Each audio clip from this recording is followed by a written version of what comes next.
I have an article here from tomshardware.com. Steam survey reveals momentum behind octa-core and better CPUs. Windows 11 and VR headsets also gain traction.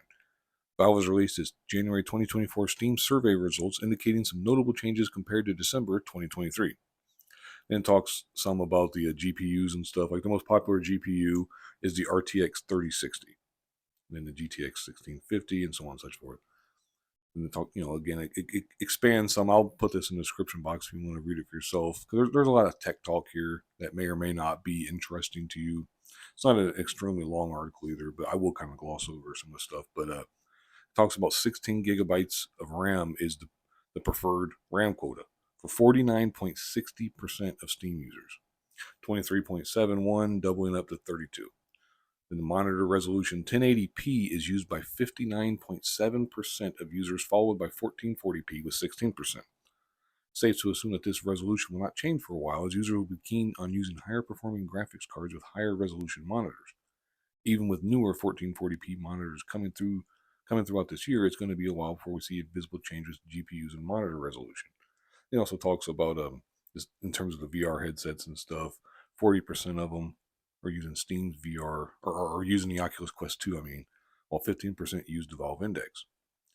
Blah blah blah. And it goes, the preferred operating system is actually it's still Windows 10 right now at 51%.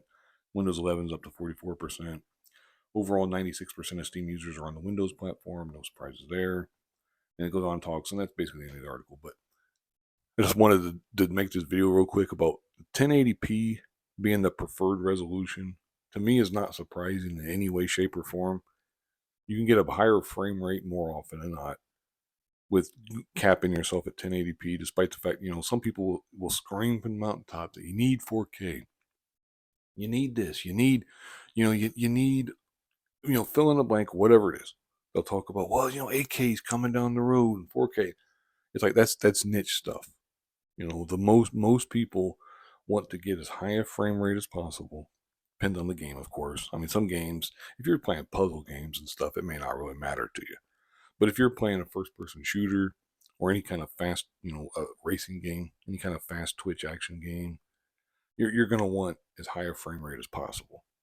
Now, of course, even within that, playing certain games at 60 or even 30 or whatever, as long as it's consistent, as long as it's rock solid, I'll take that over frame rate that'll jump up to 100 and then jump down, or fall down to 60 and then go up to 90 and then go back down to 45 and so on and such forth. We know what that's like.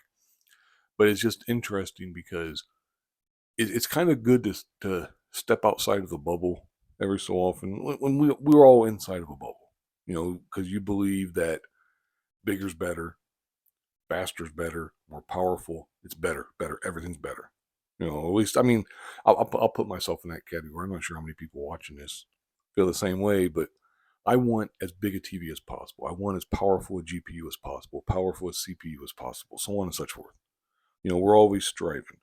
Then, of course, you got, the prices and so on and such forth and everything. It's one of those things where you want you got to try to get the best deal possible for the money. Because it's also the kind of thing like, will you use it enough to make it justified? For instance, like how they were talking about the 1440p monitors that are becoming and stuff. To some people, that's going to be, hell yeah, that's worth, that's great. That's awesome. But then other people are going to be like, who cares? That ain't no big deal. I'd rather have, 120 frames. I'd rather have, this. I'd rather have that. Other people, some people want it all, of course. We all want it all, of course. But, and then, of course, just real quick, I'm starting to ramble, so I'm going to go ahead and wrap this up. But I think it's funny they talk about the Apple Vision Pro, $3,500 for that. Is it cool? Sure. But there is no way in hell I would pay that much money for a VR headset. Now, some of the reason I feel that way is because I can't do VR. I get sick, headaches, motion sickness, so on and such forth.